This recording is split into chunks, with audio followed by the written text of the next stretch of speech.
Bien, bonsoir à tous. Mon nom est Jacques Cheminade, président de Solidarité et Progrès. Nous sommes très heureux de vous accueillir, d'autant plus heureux que nous espérons que vous serez convaincus par ce que Pierre, Camilo et Cyprien vont vous dire et que nous parviendrons par les idées à être beaucoup plus que nous sommes ici ce soir.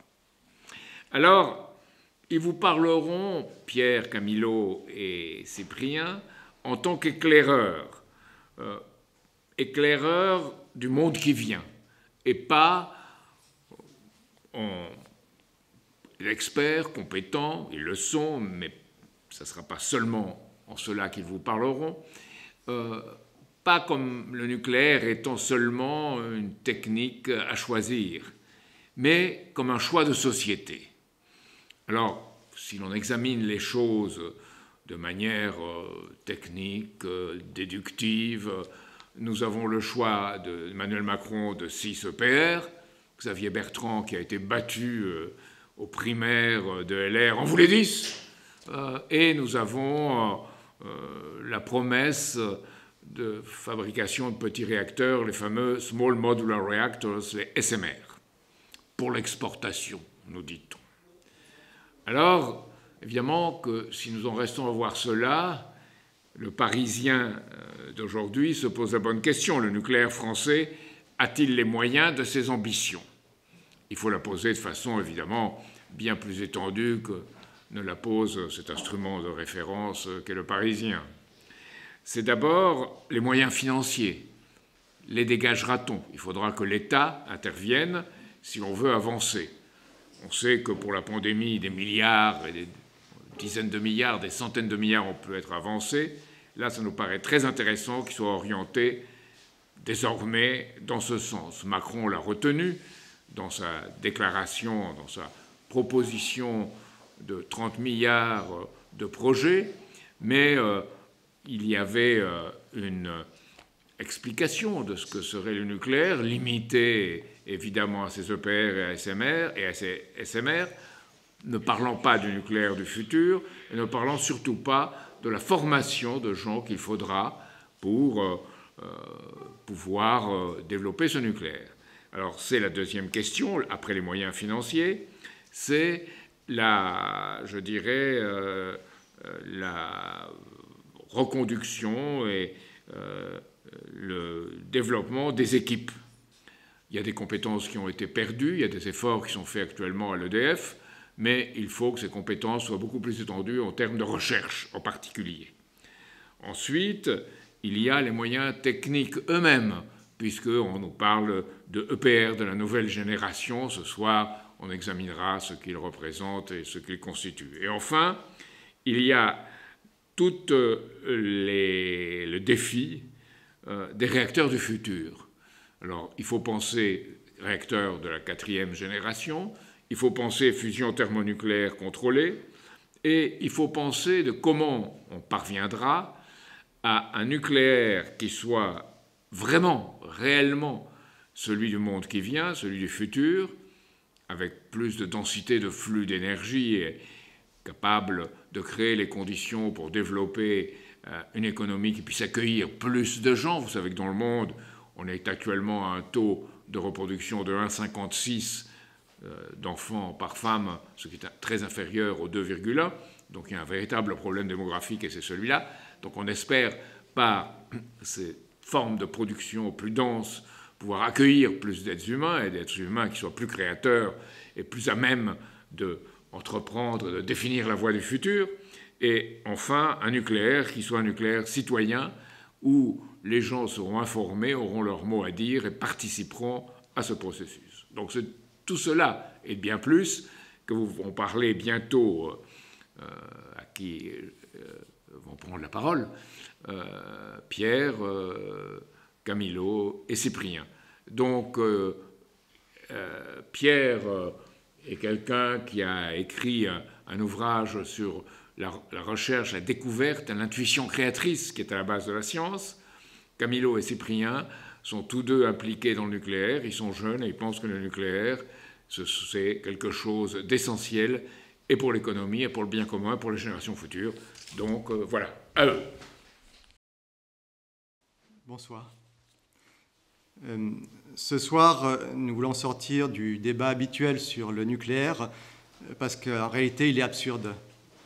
On a d'un côté les pro-nucléaires, de l'autre les anti-nucléaires, mais ni les uns ni les autres, la plupart du temps, ne posent vraiment la question de fond, à savoir quel projet de société voulons-nous pour l'humanité et pour ceux qui viendront après nous. Parce que tant qu'on ne s'est pas entendu sur le but que l'on veut atteindre, c'est assez stupide de se disputer sur les moyens qu'on veut mettre en œuvre. Et donc je voudrais donner un peu une idée de ces buts. Le problème dans cette société d'aujourd'hui, c'est qu'elle est basée sur l'émotion immédiate. La société a peur du futur, elle a peur du changement, essentiellement parce qu'elle n'a pas confiance dans la créativité humaine. On pense très souvent par association d'idées, mais sans imagination. Par exemple, je suis sûr que si vous entendez le mot nucléaire, la plupart d'entre vous allez penser immédiatement production d'électricité.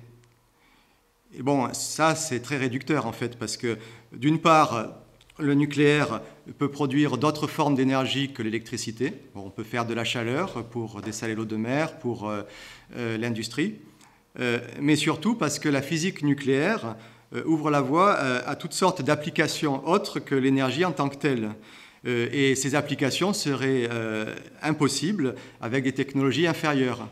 Bon, on peut citer toutes les applications du médical, l'utilisation des radioisotopes par exemple. On peut parler aussi de projets futurs comme la torche à fusion qui permettrait de régler le problème du triage des déchets. Il y a énormément d'applications. Bon, pour l'instant, on va plutôt effectivement se concentrer sur la question de l'énergie. Alors je disais que nous sommes dans une société qui a peur de la créativité. Je vais vous en donner un premier exemple, l'exemple du niveau zéro de la créativité typique de la société dans laquelle vous et moi nous vivons, en fait. Il s'agit de Philippe Pajot, c'est l'éditorialiste du grand magazine scientifique de référence, La Recherche. Je peux mettre... Voilà. Alors, je vous lis l'éditorial du mois, fin de l'été. Le besoin énergétique supplémentaire pour soutenir la croissance économique mondiale est estimé à 2% par an, ce qui correspond à un doublement tous les 35 ans. En supposant que ce rythme se poursuive, quelles ressources énergétiques seront nécessaires pour le futur ?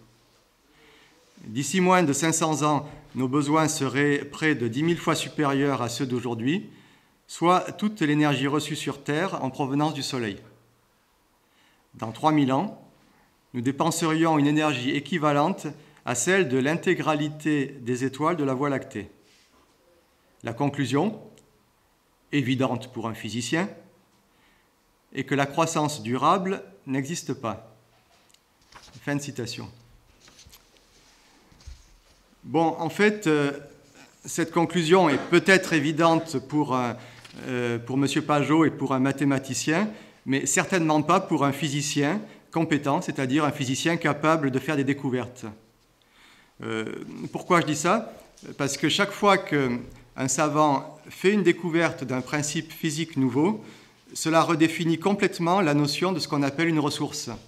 Et donc, on ne peut pas projeter ce que l'on connaît sur le présent comme M. Pajot le fait sur le futur, en fait. Et ce raisonnement qui est quelque part vrai mathématiquement, mais faux dans la réalité, c'est le raisonnement de Malthus, typique, c'est le raisonnement des Malthusiens sur ce qu'ils appellent la limite des ressources en général. Comme je vous le disais, donc, ce raisonnement consiste à faire une projection linéaire dans le futur des connaissances du présent. Et implicitement, ça revient à nier la capacité de l'être humain à faire des découvertes. Donc on peut dire que c'est un raisonnement parfait pour ne jamais rien découvrir de nouveau et surtout pour convaincre les autres d'en faire autant. Donc c'est effectivement un sujet que je développe pas mal dans mon livre sur les principes non mathématiques de la science. Bon, alors si ça restait de l'ordre du raisonnement, ce ne serait pas grave, mais il y a des conséquences politiques. Quelles sont-elles ? À partir du moment où on accepte l'idée que nous vivons dans un monde de ressources limitées, mécaniquement, on va passer à des logiques de triage des populations. Exactement ce que l'on fait en période de pandémie, ce que l'on fait par exemple dans certains hôpitaux, en ce moment même en Allemagne par exemple. Alors, qui a le droit de vivre et qui est de trop ? Je vous donne la réponse de Jean-Marc Jancovici, polytechnicien, enseignant à l'école des mines, et que beaucoup ici en France considèrent comme le meilleur défenseur de l'énergie nucléaire. Sébastien ? D'accord. Dans les pays occidentaux, il y a un premier moyen de réguler la population de façon raisonnablement indolore. Ne pas mettre tout en œuvre pour faire survivre les personnes âgées malades. À l'image du système anglais qui ne pratique, par exemple, plus de greffe d'organes pour les personnes de plus de 65 ou 70 ans. Tous les moyens qu'on va dépenser pour faire vivre de vieilles personnes dans de très mauvaises conditions, c'est autant de moyens que vous ne mettez pas à disposition des jeunes pour trouver leur place dans un monde plus contraint. Fin de citation. Alors, Jancovici se définit lui-même comme un écologiste décroissant pro-nucléaire. Ça existe. En fait, il pense que de toute façon, le monde va vers une catastrophe climatique, que c'est inévitable, que c'est comme ça, on n'y échappera pas. Et pour Jancovici, le nucléaire, c'est simplement l'option qui permettra de retarder notre agonie le plus longtemps possible, en fait. Donc, bon, je vous ai dit, Jancovici enseigne à l'école des mines. Donc, vous comprendrez sans trop de difficulté qu'avec des scientifiques et des enseignants pareils, il ne faut pas être trop surpris de voir que nos jeunes sont essentiellement démoralisés dans la société d'aujourd'hui et que très peu d'entre eux ont vraiment envie de faire une carrière dans le nucléaire. Alors, si au contraire, on pense, comme je pense moi-même, que le nucléaire peut devenir la prochaine étape dans le développement légitime de l'humanité, alors il faudra essentiellement un changement complet dans la culture ambiante de notre société, et en particulier sortir de tout ce pessimisme qui nous plombe. Alors, ceci dit, un paradoxe est posé. Comment allons-nous résoudre ce paradoxe d'une croissance infinie dans un monde fini, puisque c'est ce paradoxe que tous les malthusiens nous mettent sous le nez, en fait. Donc, la première notion à avoir en tête quand on veut comparer différentes formes d'énergie, c'est ce qu'on appelle la densité de flux d'énergie. Plus cette densité est élevée, et plus on produit de travail avec moins de ressources. Moins de ressources, ça veut dire moins de matériaux, moins de surface de territoire et moins de personnel employé dans ces ressources. Alors pour commencer, je vais vous donner quelques exemples de ressources les moins denses, donc les moins efficaces. Diapo. Voilà, ce sont des ressources qui gaspillent beaucoup de matière. Je crois que cette diapo parle d'elle-même. Tu peux passer à la suivante. Beaucoup de surface de territoire, beaucoup de petites mains pour la maintenance, et tout cela pour produire relativement peu d'énergie et pour pas très longtemps. Suivant. Alors ça, je ne sais pas si c'est bien clair, c'est un cimetière de pales d'éoliennes, parce que bon, les pales d'éoliennes ne sont pas recyclables, donc tout ce qu'on a trouvé à faire pour l'instant, c'est de les enterrer. Suivant. Alors ça, c'est à côté de Bordeaux, en fait. C'est un gigantesque parc de panneaux solaires. En fait, en Aquitaine, il est prévu en ce moment de raser pas mal de forêts pour pouvoir installer de très grands parcs de panneaux solaires. Pas très efficace pour préserver la biodiversité. Et pourtant, c'est ça qu'on appelle des technologies vertes. Alors, bien entendu, ces énergies intermittentes sont associées à de très grosses activités minières, donc les activités parmi les plus polluantes qu'on connaisse aujourd'hui en fait. Donc bon, ceci a été documenté et commence à être pas mal documenté justement avec le développement des éoliennes à travers la France. Alors voici les panneaux solaires, version chinoise, suivante. Le plus grand parc de panneaux solaires flottants, c'est également en Chine, suivant. En Inde, suivant. Alors ça, je ne sais pas où c'est, mais c'est probablement aux États-Unis. Et comme je disais, effectivement, maintenant, on va comparer les ressources énergétiques en fonction de la densité de flux d'énergie. Suivant. Voilà, alors ce schéma est peut-être pas très clair. Ça va du plus dense au moins dense. Donc le moins dense étant le bois, et puis vous avez plus dense après le charbon, le pétrole, le nucléaire de fission et le nucléaire de fusion. Passez à la suivante. Non, c'est la même idée. Celle-ci a une petite coquille, mais elle est plus nette en fait. Donc, en fait, il y a, en ordre de grandeur, à peu près autant d'énergie dans 2 grammes d'uranium que dans 5 mètres cubes de pétrole ou dans 6 tonnes de charbon. Donc, jusqu'ici, ce que je viens de dire sur la densité de flux d'énergie, quelque part, Jancovici le dit également. Donc, sur ce point-là, on est d'accord. Il compare de manière très compétente les différentes énergies en fonction de leur densité, pour montrer mathématiquement que les énergies intermittentes sont un véritable gâchis. Donc je ne vais pas reprendre sa démonstration. Là, je suis d'accord avec lui sur ce point-là. Maintenant, on va quitter le domaine des mathématiques pour entrer dans celui de la physique, c'est-à-dire le monde réel. Pour comparer les différentes ressources en énergie, il ne suffit pas d'en rester aux considérations mathématiques que nous venons de voir, de considérations quantitatives. Il faut aussi rentrer dans prendre en compte des considérations qualitatives des différentes ressources, ce que là, ni Jancovici ni Pajot ne semblent comprendre en fait. Alors pour illustrer cela, je vais d'abord emprunter un exemple à mère nature, et puis on reviendra à l'énergie ensuite. Suivante.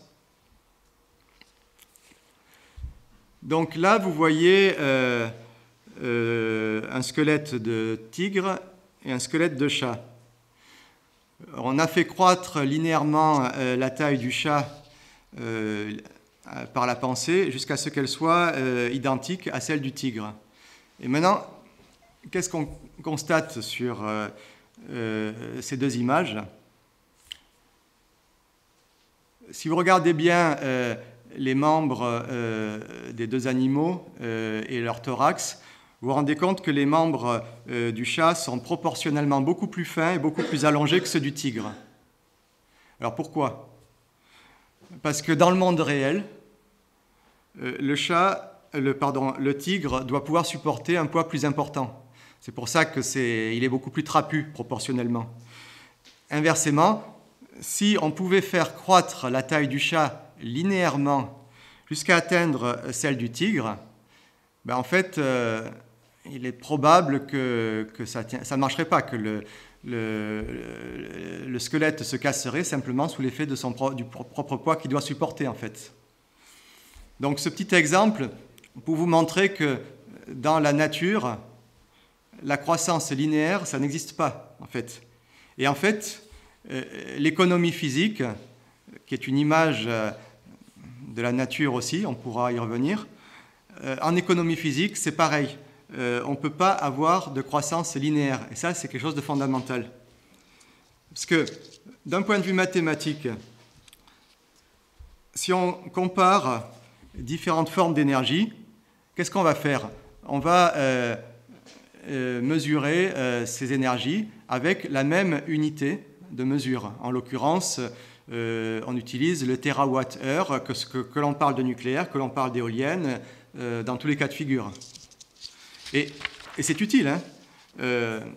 Donc Jancovici, à partir de là, il va calculer combien il faudrait de milliers d'éoliennes pour produire le même nombre de térawattheures qu'une seule centrale nucléaire. Donc ça, effectivement, c'est utile, mais ceci ne met pas en évidence la différence qualitative qui existe entre les deux ressources. Alors maintenant, image suivante. Voici une figure qui représente l'évolution démographique de la population mondiale au cours des 4 derniers siècles, en fait. Constatez que, d'abord, la chose qui horrifie tous les Malthusiens, c'est que la population humaine a cru. Vous constatez aussi qu'à chaque stade de l'évolution, il y a une certaine ressource qui définit l'économie de l'époque, en fait. D'abord une économie du bois, puis du charbon, puis du pétrole, puis du nucléaire, etc. Ce que vous constatez effectivement, c'est que finalement la densité des flux d'énergie augmente et permet de faire vivre davantage d'êtres humains. Donc on utilisait du charbon au XIXe siècle, du pétrole au XXe siècle, et on a eu effectivement une explosion démographique.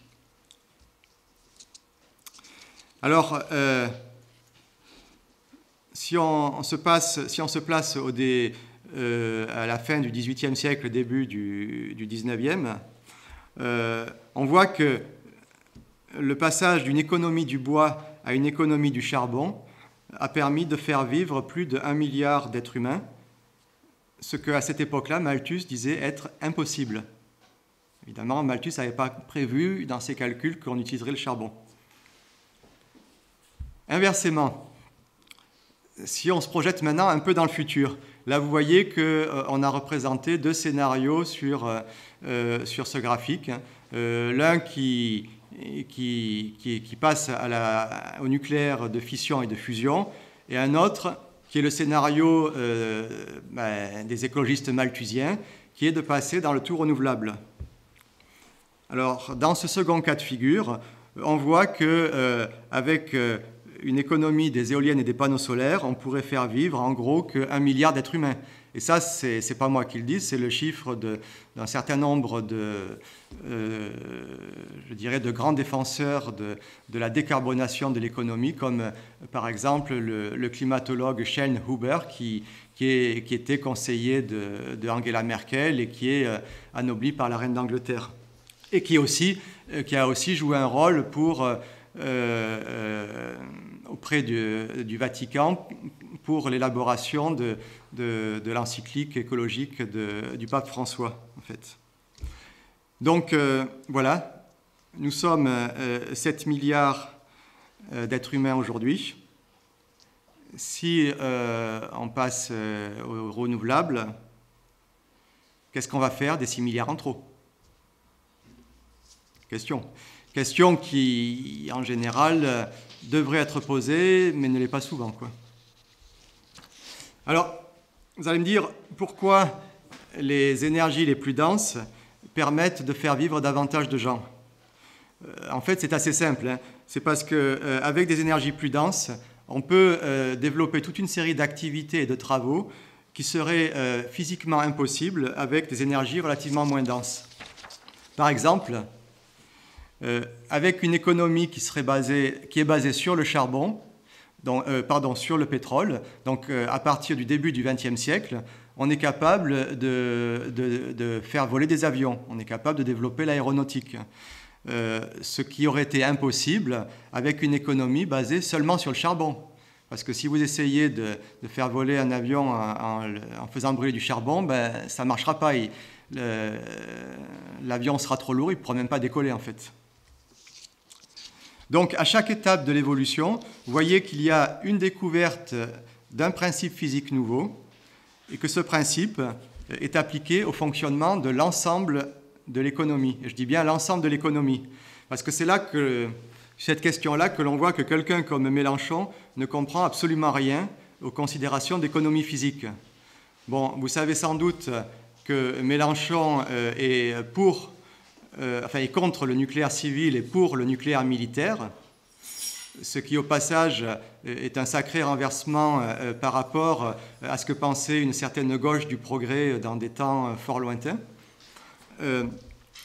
Mais par contre, Mélenchon est effectivement contre l'utilisation du nucléaire pour l'électricité, mais par contre, il veut absolument maintenir un niveau élevé de recherche dans la physique nucléaire. Comme si on pouvait séparer le développement de la recherche et celui de l'économie physique.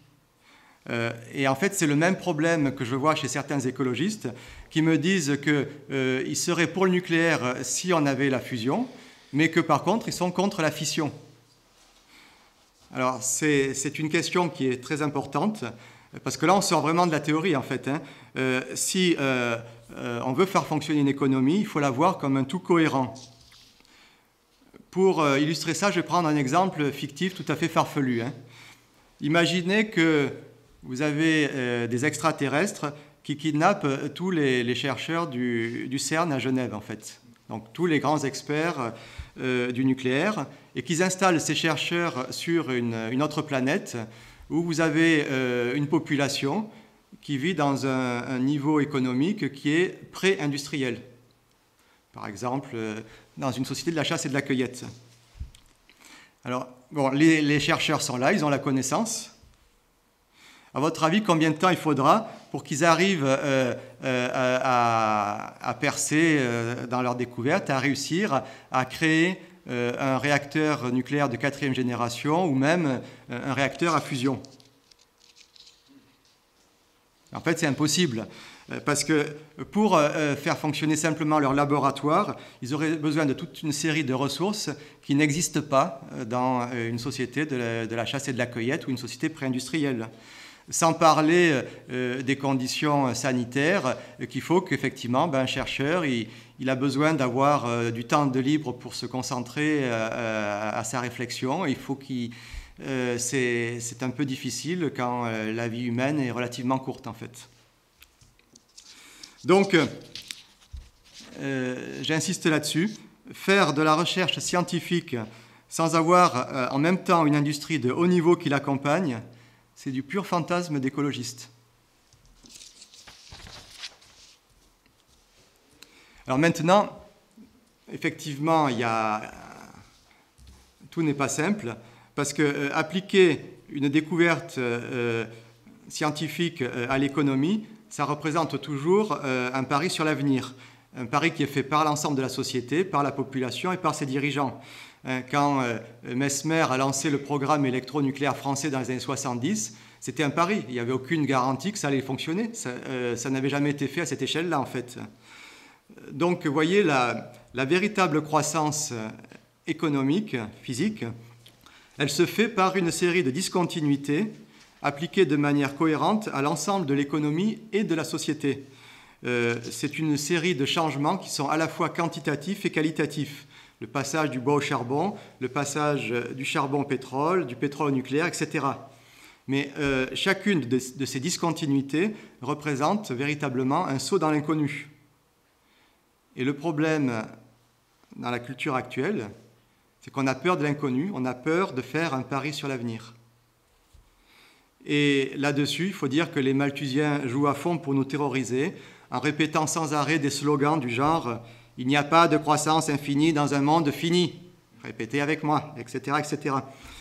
Mais bon, en fait, ils trichent quand ils parlent de croissance, parce que ce qui est implicite chez eux, c'est qu'ils parlent de croissance linéaire.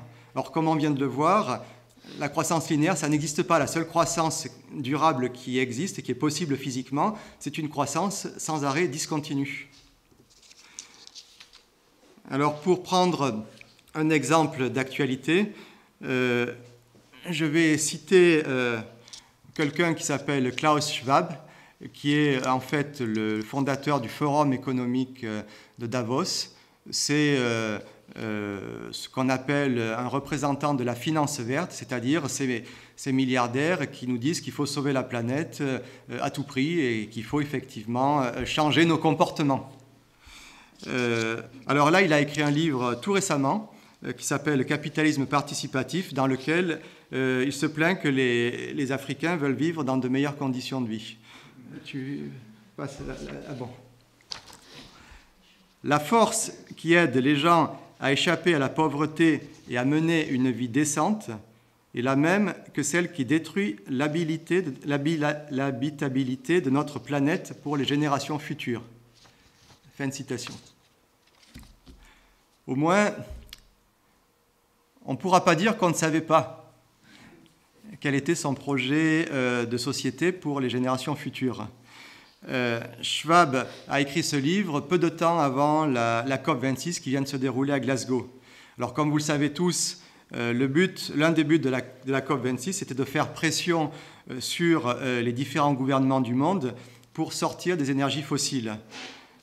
Pour les pays pauvres, cela veut dire, et en particulier en Afrique, ça veut dire effectivement renoncer à se développer.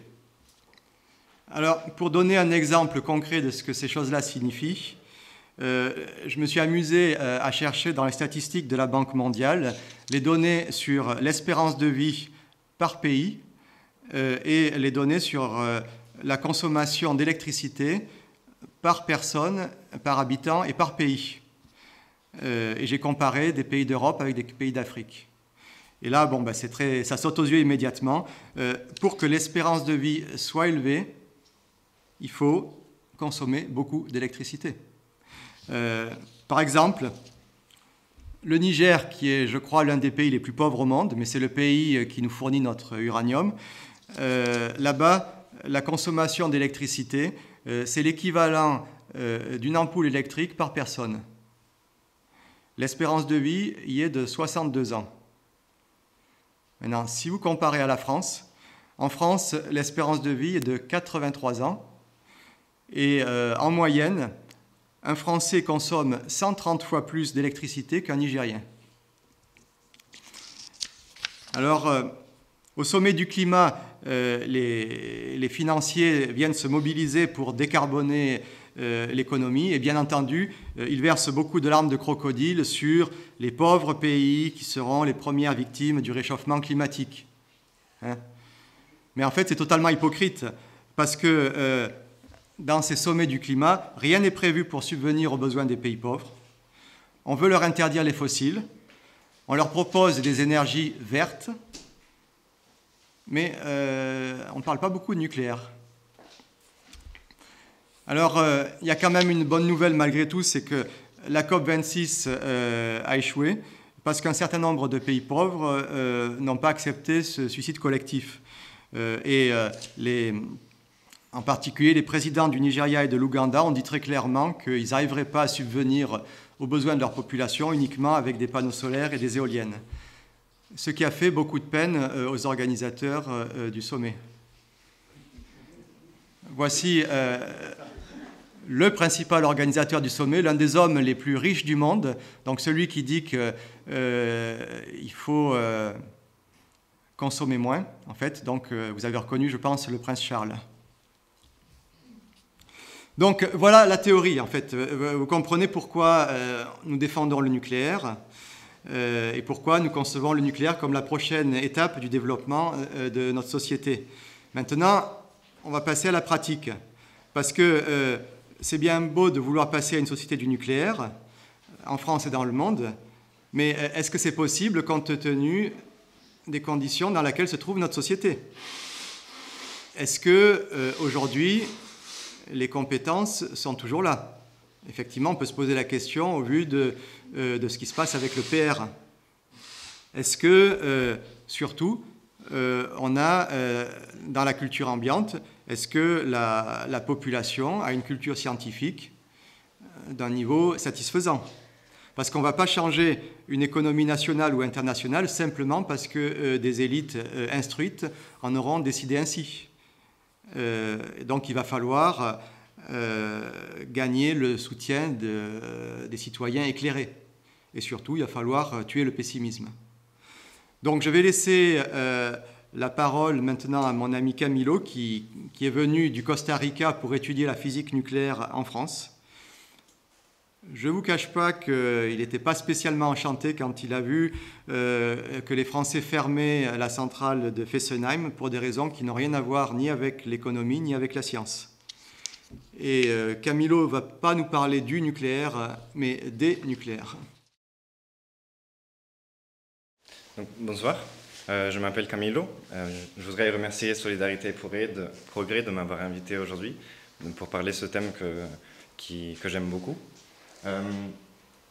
J'ai fait mes études en France, j'ai fait une licence de physique nucléaire à Toulouse, j'ai fait mon master de physique et ingénierie des réacteurs à l'INSTEN à côté du CEA Saclay, et je fais une thèse en simulation de réaction nucléaire aujourd'hui au commissariat de l'énergie atomique. Donc je voudrais vous parler aujourd'hui des énergies nucléaires, notamment les caractéristiques de ce qu'on fait aujourd'hui et de ce qu'il faudrait faire dans le futur.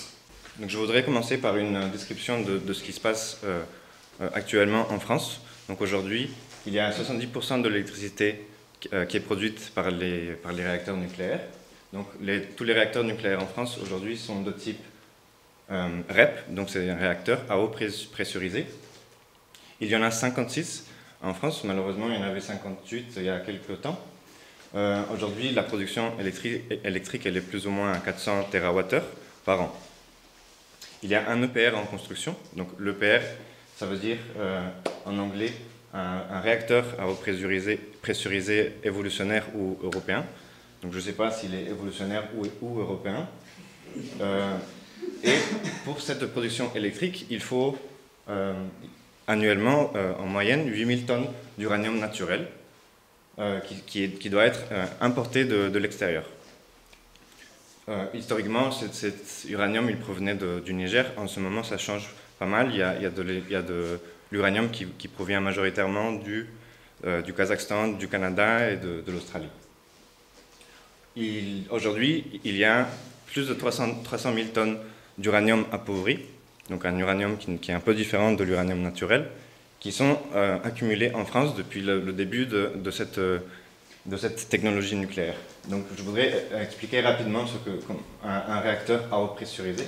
Donc, je vais l'appeler un REP pour plus simple. Donc en fait, on a de l'uranium ici à l'intérieur du réacteur. On a de l'eau sous pression, donc à plus de 300 fois la pression atmosphérique, qui circule et qui se chauffe avec de l'uranium. Et cette chaleur, elle va produire de la vapeur qui va faire tourner une turbine. Et ça va générer de l'électricité. À quoi ressemble l'uranium? Bon, l'uranium, c'est un minerai que l'on extrait de la Terre, qu'ensuite il faut transformer pour le mettre dans un réacteur. On le transforme sous cette forme. Donc on produit ce qu'on appelle des pastilles de combustible que l'on met dans un réacteur et que dans le réacteur, ça dure entre 3 ans et 6 ans pour produire de l'électricité, de l'énergie et de la chaleur. Une fois que les pastilles sont utilisées jusqu'à la fin de leur vie, elles sont refroidies dans une piscine. Cette piscine se trouve à La Hague et c'est là où on garde les déchets nucléaires pendant 3 ans pour qu'ils refroidissent. Et une fois qu'ils ont refroidi suffisamment, on les met dans des cylindres en inox, ça fait 1,5 mètre et 50 cm de rayon. Donc l'uranium naturel, il est radioactif. J'ai fait un petit calcul avec 1 mg d'uranium. Si on le respire, c'est équivalent à un vol aller-retour New York-Los Angeles. Donc il ne faut pas respirer de l'uranium en poudre.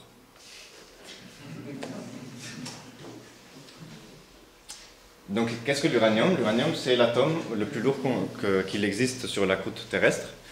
Un atome, pour rappel, il possède un certain nombre de protons, donc souvent on appelle Z le nombre de protons, un certain nombre de neutrons qu'on appelle N, et Z électrons qui orbitent autour du noyau. Donc ici, je voulais montrer un schéma d'un atome d'uranium. Ici, c'est le noyau. Et donc, dans la physique nucléaire, on ne s'intéresse qu'au noyau. Les électrons, on ne les regarde pas trop. À titre d'exemple, l'hydrogène, il a un seul proton et 0 neutron. Et les protons, c'est des particules qui sont chargées électriquement, donc positifs. L'uranium, il a 92 protons à l'intérieur. Et dans l'uranium naturel, on peut trouver 2 isotopes. Donc les isotopes, c'est le même atome, mais qui a différents nombres de neutrons. L'uranium naturel est composé de 99% d'uranium-238 et 1% d'uranium-235, grosso modo. La différence entre ces 2 isotopes, c'est le nombre de neutrons. Donc le 8, il a 146 neutrons, et l'uranium-235, il a 143. On qualifie l'uranium-235 de fissile, donc c'est lui qui va pouvoir fissionner dans le réacteur, et donc c'est lui qui est le plus intéressant pour les réacteurs à eau pressurisée. Avec cette composition, on ne peut pas faire tourner un réacteur, donc il faut enrichir l'uranium, et plus ou moins c'est 4% d'uranium-235 qui est utilisé pour les réacteurs. La fission de l'uranium, c'est le processus qui permet d'extraire l'énergie qui est contenue dans le noyau de l'uranium. Dans un REP, on utilise presque que l'uranium-235. C'est lui qui va fissionner le plus facilement dans les conditions qui sont générées dans le REP. Et donc, c'est un problème parce qu'il n'y a que plus ou moins 4% du combustible qui va être utilisé. Il faudrait utiliser plus pour avoir un meilleur rendement. Donc, pour expliquer un peu ce processus, je vais vous donner quelques données. Donc, voici le processus de fission. En haut, vous avez un neutron qui arrive dans le noyau de l'uranium. Et cette réaction entre le neutron et l'uranium-235 va faire que l'uranium se casse en deux. Et donc, quand il se casse en deux, ces 2 morceaux, on les appelle des produits de fission. Et dans cette réaction a le bon goût de nous donner plus de neutrons à la sortie. Et c'est des neutrons qui vont avoir une énergie plus importante que l'énergie d'entrée. Donc l'énergie d'entrée du neutron, il a une vitesse plus ou moins de 2 km par seconde. On appelle ça les neutrons lents. Et les neutrons qui sortent ici, après la réaction, on les appelle des neutrons rapides. Ils ont une vitesse de 13 km par seconde, plus ou moins. Dans un réacteur, ce qui est très important, c'est que parmi les neutrons qui sont produits ici après la réaction, il y a un seul qui va produire une autre fission, et comme ça, on peut parler d'une stabilité. Parce que si une fission donne 2 fissions, donc les 2 fissions vont donner 4 fissions, et ça va être exponentiel, et ça on veut pas. Après, il y a une autre chose qui est très intéressante, c'est que l'uranium-8, lui, quand il reçoit un neutron, quand il absorbe un neutron, il va devenir du plutonium-9, 239, et qui, lui aussi, il est fissile. Donc il peut se casser. Donc, les 92 protons de l'uranium n'ont pas envie d'être ensemble, parce qu'ils sont chargés positivement. Donc, je voulais vous parler d'un exemple un peu illustratif de ça. Donc, imaginez 2 aimants que l'on rapproche, et par les pôles nord. Donc il va y avoir une tension entre ces deux aimants, et imaginez qu'on met un élastique pour tenir les aimants ensemble. Donc si on coupe l'élastique, les aimants ils vont partir rapidement, et l'énergie qu'on a mis dans le ciseau, elle est toute petite devant l'énergie qui va faire pousser les aimants à contresens. Il y a une question que j'aime beaucoup, c'est qui c'est qui a mis les protons ensemble? Et c'est le slide suivant. Donc ici, je vous montre le tableau périodique avec l'information supplémentaire de la nucléosynthèse. Donc d'où viennent les atomes. en général, d'où viennent les noyaux. Donc vous voyez ici, l'uranium il est en violet, et le violet ça correspond à la fusion des étoiles à neutrons. Donc les étoiles à neutrons c'est des cadavres d'étoiles, donc des étoiles qui sont mortes et qui ont laissé leur noyau. Et des fois, il se trouve qu'il y a deux étoiles à neutrons qui orbitent, et lorsqu'ils orbitent, elles perdent de l'énergie, et quand elles fusionnent, il va y avoir suffisamment d'énergie pour joindre ces 92 protons. Donc, moi j'adore ça, à chaque fois que je me brosse les dents avec ma brosse à dents électrique, je me sens très gâté par le cosmos. Je trouve ça formidable. Ok, revenons un peu sur Terre. Je vais vous montrer ici la composition du combustible.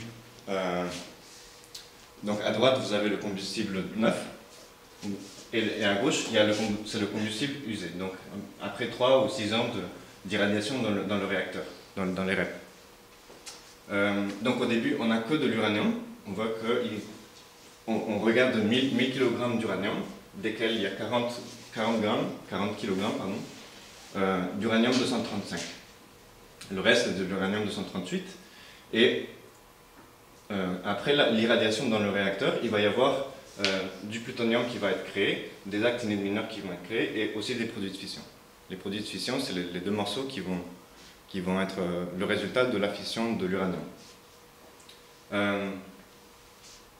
On voit qu'au final, on se retrouve avec presque 50 kg sur les 1000 kg de produits de fission. Donc il y a eu 5% du combustible qui a pu fissionner. Mais quand même, il reste un petit kilo d'actinides mineurs et 11 kg de plutonium. Et là, majoritairement, on a de l'uranium. Les actinides mineurs, vous voyez, c'est des atomes qui sont assez lourds, qui sont très très lourds en fait.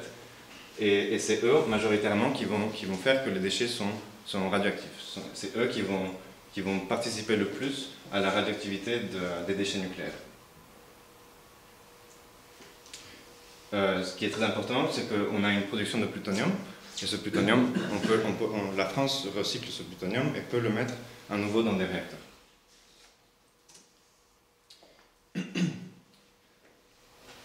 Donc dans ce graphique, je montre la radiotoxicité relative à l'uranium naturel. Donc radiotoxicité, ça veut dire... Donc il y a deux parties, il y a la radio et il y a la toxicité. Donc radio, ça vient de la radioactivité, et la toxicité, c'est le fait qu'un organisme vivant va absorber cette radioactivité d'une façon ou d'une autre. Soit on l'avale, soit on la respire. Et donc il faut avaler ou respirer pour que ces valeurs-là soient réelles, en fait. Donc ici, le 1, c'est la radiotoxicité de l'uranium. J'ai déjà parlé de la radiotoxicité de l'uranium naturel, si on le respire. On voit, j'ai séparé la contribution des différentes parties de l'uranium, des déchets. Donc, ceux qui participent le moins, c'est les produits de fission. Après, il y a les actinides mineurs, et après, il y a le plutonium. Donc, la France, vu qu'elle recycle son plutonium, les déchets radioactifs restent radiotoxiques, plus radiotoxiques que l'uranium naturel pendant une durée de 10 000 ans. Alors qu'aux États-Unis, vu qu'ils ne font pas ça, ça reste radiotoxique pendant 200 000 ans. L'idéal serait de ne pas produire des actinides mineurs, et comme ça, les déchets radioactifs seraient radiotoxiques pendant une durée de 300 ans. Et une question qui me paraît très importante, c'est pourquoi a-t-on peur des déchets nucléaires? Beaucoup de gens ils ont peur des déchets nucléaires. Et si on pose cette question, en général, les gens ne savent pas répondre. Je pense que c'est important de savoir pourquoi on a peur des choses. C'est quoi les produits de fission? Ici, je pense que pour avoir moins peur des déchets nucléaires, on peut les connaître mieux. Les produits de fission qu'on retrouve le plus souvent, c'est en 2 bosses. Je trouve super le fait que personne ne sait pourquoi il y a deux bosses. Il n'y a pas de réponse. Et encore. Et donc c'est des atomes légers, des atomes un peu plus lourds. On retrouve dans les atomes légers le molybdène. Le molybdène, il est très intéressant, il fait partie des isotopes médicaux. Après, il y a des ruthénium, rhodium, palladium, qui sont des métaux précieux. Ici, on a le plus problématique de tous, c'est le césium. Il est produit de façon assez importante. C'est lui qui pose le plus de problèmes, par exemple, dans l'accident de Fukushima. Après, il y a le néodyme aussi, qui est super pour les aimants. Et tout ça, c'est des terres rares. Donc, moi, je n'appellerais pas ça des déchets, parce qu'à mon avis, c'est assez précieux tout ça. Les accidents.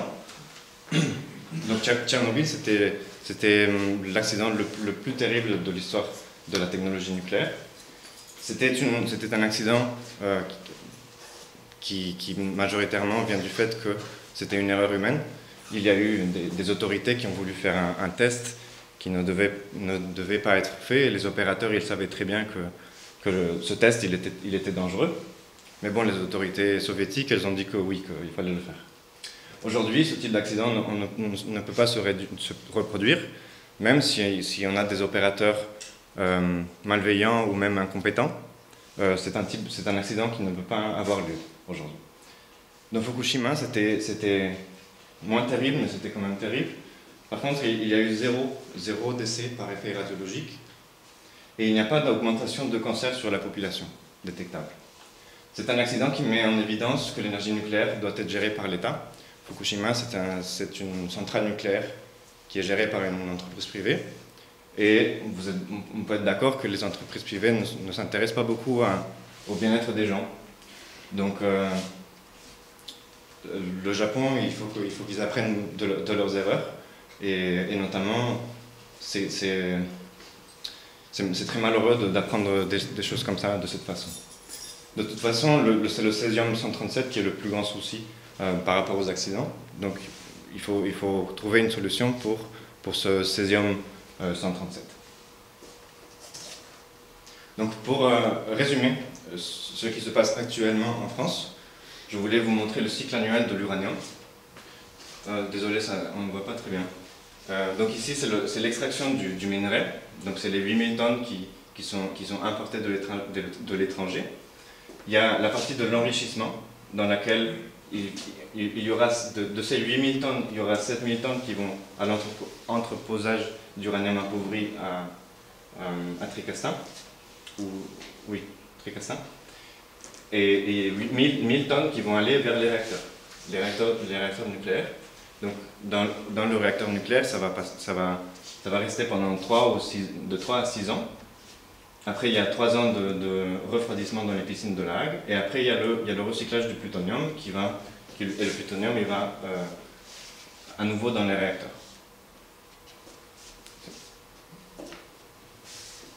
Donc, à mon avis, c'est le transparent le plus important de la présentation. C'est la densité énergétique par kilogramme, c'est pas de flux, mais c'est pour parler de valeurs précises. Donc la densité de l'uranium, c'est combien d'énergie on peut potentiellement extraire par kilo. Ici, je donne la valeur par kilo. Donc ça veut dire qu'un kilo d'uranium, potentiellement, peut donner 80 terajoules d'énergie. Comparé au gaz, qui lui est à 50 mégajoules, donc il y a un facteur de plus de 1 million de fois entre l'uranium et le gaz. Le gaz étant l'hydrocarbure le plus dense qu'on connaît, le liquéfié. Après, mieux que l'uranium, il y a la fusion de l'hydrogène et l'antimatière. Mais ça, c'est une fois qu'on aura développé la technologie nucléaire, là on aura accès à tout ça. Une équation importante dans cette idée, c'est qu'on peut savoir l'énergie à laquelle on peut avoir accès. Donc l'énergie, c'est le grand E. Et je l'ai défini avec cette relation qui est assez simple, c'est le produit de 3 valeurs, donc masse fois densité fois rendement. L'énergie, ça va être le besoin du pays. Aujourd'hui, cette énergie, elle s'élève à 400 TWh. Je l'ai converti en terajoules, c'est 1,4 million de terajoules d'électricité nucléaire en France. Donc si la France voudrait augmenter cette valeur. Quelque chose de très intéressant, c'est d'améliorer le rendement. Parce que pour faire court, aujourd'hui, le rendement il est à 0,2%. C'est tout petit. Donc, pour ces 400 TWh en France, il faut 8000 tonnes d'uranium naturel. Pour vous faire une idée, 8000 tonnes d'uranium naturel, ça fait 120 grammes d'uranium par Français, qui est vraiment pas mal. Sinon, 8000 tonnes, c'est aussi la quantité de béton qu'il faut pour 1 terawatt éolien.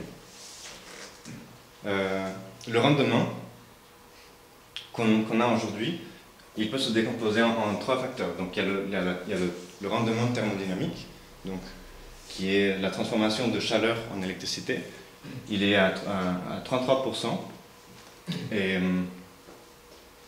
il y a le rendement de l'uranium consommé. Aujourd'hui, ce rendement, il est à 1%. Parce que on consomme que l'uranium 5.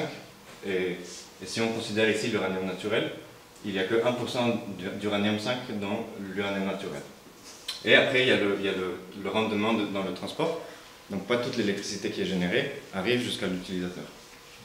Et donc, ce 0,2%, vous me direz, c'est tout petit, oui, c'est tout petit, mais quand même, même avec ce pourcentage très petit, l'énergie nucléaire, c'est la meilleure énergie qu'on connaît, qu'on utilise. Donc ici, je veux vous montrer cette idée de taux de retour énergétique, qui, en fait, c'est juste le rapport entre l'énergie qui est le retour de l'énergie par l'énergie investie. Il faut toujours investir de l'énergie pour produire de l'énergie. Donc, pour l'extraction des matériaux, pour la construction, pour la distribution, pour la maintenance, le démantèlement. En anglais, le taux de retour énergétique s'appelle ROI. Et vous voyez que le nucléaire, c'est la meilleure énergie en termes de retour énergétique. Ici, il faut regarder les barres jaunes. C'est les barres qui vont prendre en compte le stockage. Et donc, c'est la valeur la plus réelle. Donc, même avec un rendement de 0,2%, c'est vraiment très élevé, le retour énergétique du nucléaire. Je vous laisse conclure avec les autres énergies que je montre. Oui, c'est bon. Donc, comment améliorer le rendement? Déjà, il y a une possibilité, c'est ne pas produire de l'électricité, juste utiliser la chaleur, cette chaleur qui est produite, parce que la chaleur pourrait être utilisée pour l'industrie, par exemple, pour la production d'hydrogène, ou pour la métallurgie, pour la production de produits chimiques. Et sinon, il est possible d'augmenter le rendement thermodynamique, qui est aujourd'hui à 33%. L'EPR, il promet arriver jusqu'à 45%, je pense. Mais on sait faire mieux, on sait faire plus de 50%, notamment les réacteurs qui n'utilisent pas de l'eau, parce que c'est un problème d'eau. Si on n'utilise pas d'eau, on peut augmenter cette valeur. Donc moi, je voudrais me focaliser aujourd'hui sur consommer plus que le 1% d'uranium. C'est ça qui est le facteur le plus petit qu'il faudrait améliorer. Donc pour consommer plus que ce 1%, il faut commencer à consommer l'uranium 8. Après, il faut faire un gros chèque pour RTE, pour l'amélioration du rendement de transport. Et le résultat de tout ça serait qu'il y aurait moins besoin d'uranium.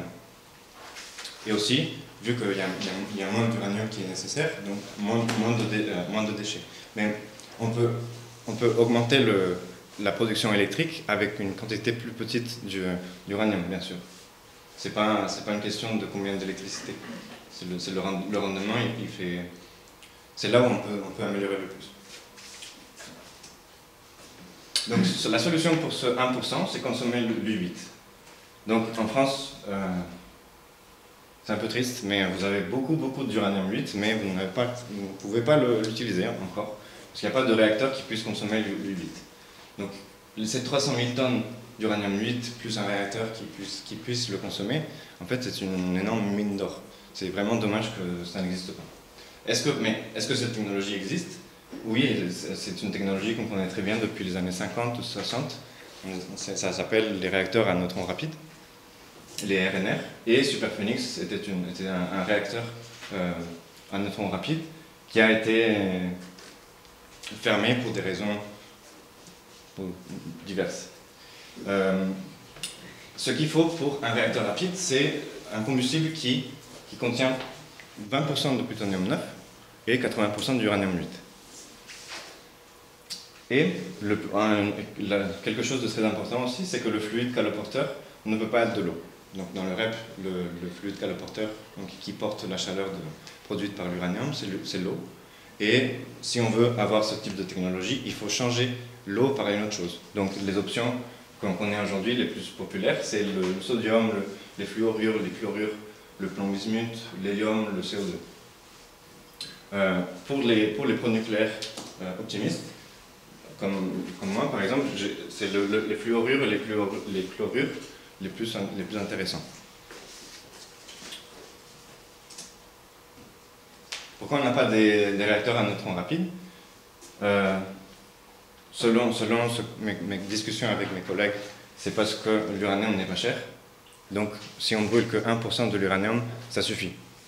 Ça suffit justement parce qu'on a un taux de retour énergétique énorme, même avec ce 1% d'uranium brûlé. Une autre raison plus technique, c'est que les matériaux structuraux des réacteurs à neutrons rapides deviennent fragiles, plus fragiles par rapport aux matériaux qui sont utilisés par les réacteurs à eau pressurisée, qui utilisent des neutrons blancs. Donc ça, c'est juste une question de trouver une solution pour les matériaux.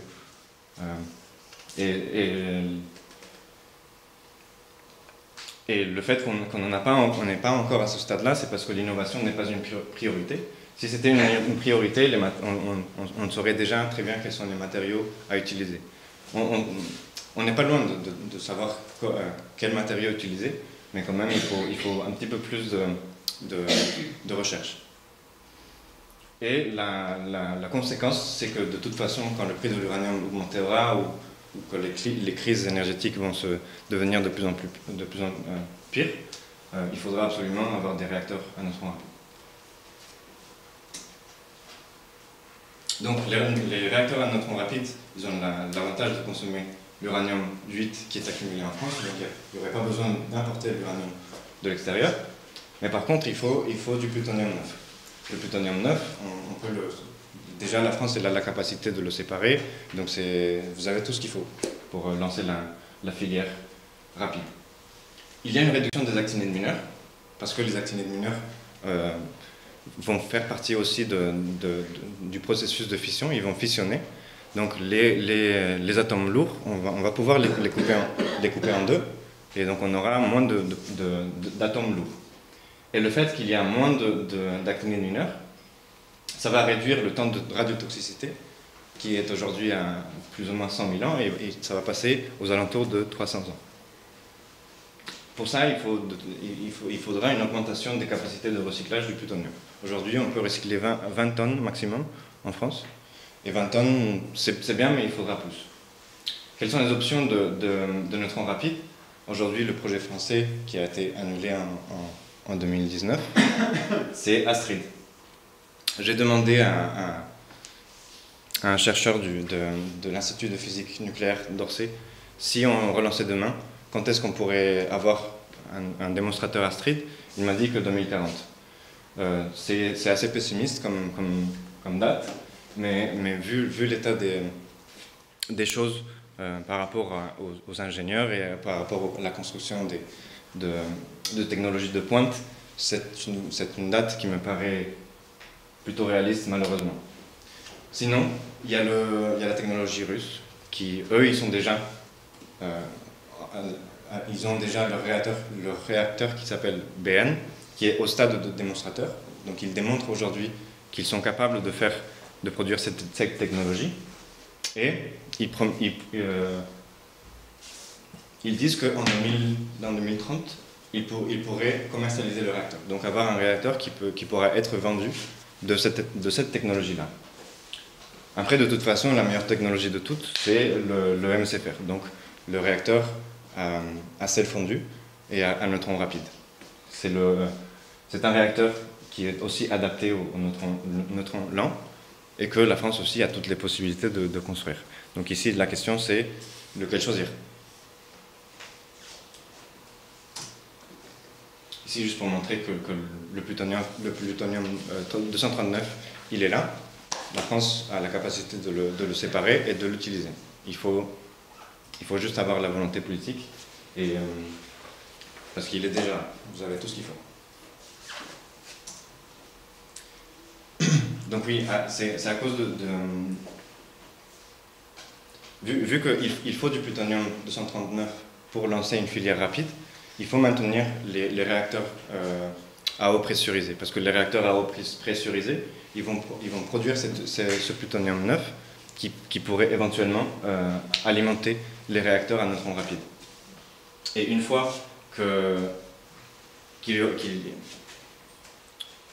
et les réacteurs à neutrons rapides, eux aussi, ils peuvent produire leur propre plutonium. Donc, un jour, les réacteurs à neutrons rapides pourront s'alimenter d'eux-mêmes.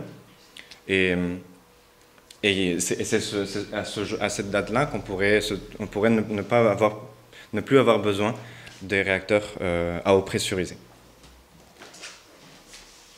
Donc, quelques valeurs de prix. L'EPR qui a été construit en Chine, à Taishan, il a coûté 6,7 milliards d'euros par gigawatt électrique installé. Il a eu un retard de 5 ans et 60% de plus que le budget prévu. Il a été construit en 10 ans. Après, il y a le réacteur, l'équivalent de l'EPR, mais coréen, qu'on appelle l'APR, qui a été construit aux Émirats Arabes Unis. Il a coûté 4,2 milliards d'euros par gigawatt électrique installé. Et il a été construit en 10 ans. Après, il y a le réacteur russe, le VVER, en Turquie. Lui, il a coûté 4 milliards d'euros par gigawatt électrique installé, aussi construit en 10 ans. Et l'estimation pour l'EPR2, elle est à 5,4 milliards d'euros par gigawatt électrique. Donc c'est une estimation. Tout ça pour dire est-ce qu'il faut vraiment continuer avec l'EPR ou est-ce qu'on pourrait regarder ailleurs? À mon avis,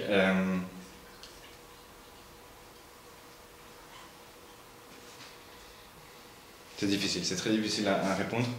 Je pense que l'EPR, par exemple, l'EPR de Flamanville, il va pouvoir démarrer 15 ans après sa date de construction, de début de construction. Et donc 15 ans par rapport comparé aux autres réacteurs qui ont été construits, c'est pas si mal que ça. C'est malheureux qu'il y a les raisons pour lesquelles il y a eu des retards. Mais quand même, 15 ans par rapport à 10 ans, c'est pas si grave que ça. Après, pourquoi c'est si cher et pourquoi ça prend aussi longtemps? Parce que les systèmes de sécurité, ils sont énormes.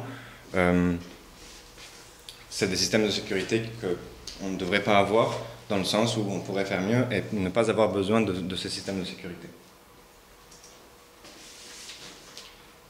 Il y a d'autres options pour les réacteurs à neutrons rapides. Donc, d'abord, il y a le réacteur à très haute température. L'intérêt principal de ce réacteur, c'est, comme le nom le dit, c'est de produire, d'être utilisé pour la chaleur industrielle. Donc, c'est les Russes qui sont le plus avancés là-dessus. Ils sont très intéressés pour alimenter leur industrie. Et donc, c'est un réacteur c'est eux qui investissent le plus dans cette technologie. Moi, je m'amuse à comparer tout ça avec des voitures. C'est un énorme réacteur, il est très très grand. C'est comme une grosse 4x4 qui sert à faire des choses, c'est un poids lourd. Après, il y a le réacteur de haute température refroidi au gaz. Ça, c'est les Chinois qui sont le plus avancés dans cette technologie. C'est une technologie qui a le meilleur rendement thermodynamique. Donc, c'est intéressant du point de vue du rendement pour l'utilisation de l'uranium. Après, il y a l'Accelerator Driven System. qui est, à mon avis, il est très très élégant, c'est la Ferrari des réacteurs. On peut avoir un contrôle très précis des taux de réaction. Et donc c'est un accélérateur qui va donner les neutrons pour le réacteur. Donc on peut contrôler très très bien son comportement. Et le préféré de tout le monde, c'est le sel fondu. Subaru Impreza. Bon, lui, il est très bien parce qu'il élimine tous les problèmes. Bon, ça c'est un peu trop optimiste, mais bon, il est vraiment très bien le réacteur. Il a le combustible, il est liquide. Et donc le fait qu'il soit liquide, ça fait que le césium, il est dissous dans le liquide. Donc en cas d'accident, le césium ne part pas. Donc déjà, ça c'est un très gros avantage. Le fait qu'il soit liquide, ça permet aussi de traiter en continu la chimie du combustible. Donc on peut faire des merveilles avec. Et bon, le REP, c'est un vieux réacteur. Il faut quand même passer au XXIe siècle. Ouais. J'ai eu beaucoup de mal avec la conclusion, je sais pas quoi conclure. En tout cas, la France a construit 58 réacteurs en 30 ans. Félicitations, c'est héroïque. Et dans les années 70, c'est encore plus. Donc aujourd'hui, avec tous les ordinateurs, avec tout ce qu'on sait aujourd'hui de technologie nucléaire, on pourrait en faire encore mieux. À mon avis, au lieu de faire des systèmes de sécurité passifs et actifs, il faut attaquer les problèmes à la source. Donc le réacteur à sel fondu, il est vraiment très bien pour ne pas se prendre la tête avec tout ça, avec ces problèmes de sécurité. Aussi quelque chose d'important, à mon avis, c'est la coopération avec la Chine et la Russie. Je sais que c'est très compliqué, mais ça va accélérer le processus si un jour ça a lieu. Donc, par exemple, au lieu de EPR, on pourrait faire French, Chinese, Russian Pressurized Reactors. Ce serait pas mal. Par rapport à l'EPR, je pense qu'il y a moyen de valoriser tout l'effort qui a été mis dans l'EPR, et c'est les construire et remplacer les tranches qui vieillissent, qu'il va falloir éteindre un jour. Et notamment pour la production de plutonium pour alimenter les réacteurs rapides. La valorisation d'Astrid, ça pourrait être dans l'étude des matériaux. Donc tous les matériaux qu'on a aujourd'hui étudiés pour justement être irradiés sous des neutrons rapides, c'est dans Astrid que la France pourrait conclure sur toute cette recherche. Les SMR, je ne comprends pas pourquoi on fait ça. Bon, c'est un choix qui a été fait. C'est pas ce dont la France a besoin en ce moment. C'est un effet de mode et non, ce qu'il faudrait faire, c'est des sels fondus. Donc avec ça, je vous remercie.